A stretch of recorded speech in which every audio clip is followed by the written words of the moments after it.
श्री स्वामी समर्थ. भक्तांनो, आयुष्य म्हणजे केवळ सुखांचा प्रवास नाही, तर परीक्षा, अडचणी आणि संयम यांची शाळा आहे. जो शाळेत संयम शिकतो तोच खऱ्या अर्थाने यशस्वी होतो. आज तुम्ही ज्या परिस्थितीत आहात ती परिस्थिती कायम राहणार नाही. दुःख असो वा सुख दोन्ही क्षणभंगूर आहेत. म्हणून संकटात घाबरू नका आणि सुखात अहंकार करू नका. मी तुमच्यासोबत आहे हे लक्षात ठेवा. तुम्ही एकटे नाहीत. तुमचे अश्रू मला दिसतात. तुमची वेदना मला कळते. कधी कधी मी तुम्हाला ताबडतोब उत्तर देत नाही, कारण तुम्हाला मजबूत बनवणे हा माझा उद्देश असतो. कमकुवत माणूस चमत्कारावर जगतो, पण मजबूत माणूस श्रद्धेवर जगतो.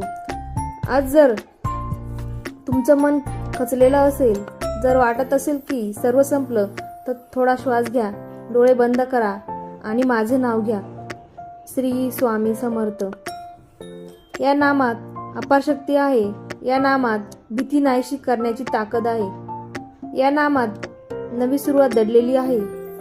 मी तुमचे नशीब बदलतो, पण योग्य वेळ येऊ द्यावी लागते. फळ कधी येईल हे झाड ठरवत नाही, ऋतू ठरवतो. तसंच तुमच्या आयुष्याचं फळ मी योग्य वेळी देतो. जे लोक तुम्हाला कमी लेखतात ते तुमच्या यशावर प्रश्नचिन्ह लावतात. त्यांच्याकडे पाहून दुखवू नका, कारण मी तुमचं उत्तर शब्दात नाही, यशात देणार आहे. तुमचं मन स्वच्छ ठेवा, कर्म प्रामाणिक ठेवा आणि श्रद्धा अढळ ठेवा. हे 3 गोष्टी असतील तर आयुष्यात तुम्हाला कोणीही हरू शकत नाही. मी तुमच्या घरात आहे, मी तुमच्या श्वासात आहे, मी तुमच्या विचारांत आहे. फक्त मला विसरू नका.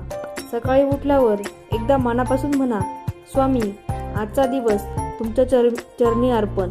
इतकं केलं तरी तुमचा दिवस बदललेला असेल. कष्टाशिवाय काही मिळत नाही, पण श्रद्धेशिवाय कष्टालाही अर्थ नाही.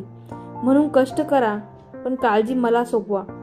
तुम्ही जितकं मला आठवाल, मी तितकं तुम्हाला अडचणींपासून दूर ठेवीन.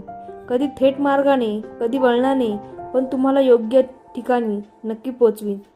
हा संदेश ऐकणाऱ्या भक्तांनो, तुमच्यासाठी एक वचन आहे. तुमचं थांबलेलं काम पुन्हा सुरू होईल.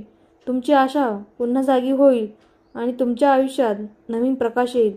फक्त एकच गोष्ट लक्षात ठेवा, धीर सोडू नका, श्रद्धा सोडू नका आणि स्वामींचे नाव ओठांवरून जाऊन देऊ नका. मी आहे, मी होतो आणि मी सदैव तुमच्यासोबत असेल. जय जय स्वामी समर्थ. श्री स्वामी समर्थ. तुम्हाला हा आजचा संदेश कसा वाटला नक्की कमेंट करून सांगा. व्हिडिओ आवडल्यास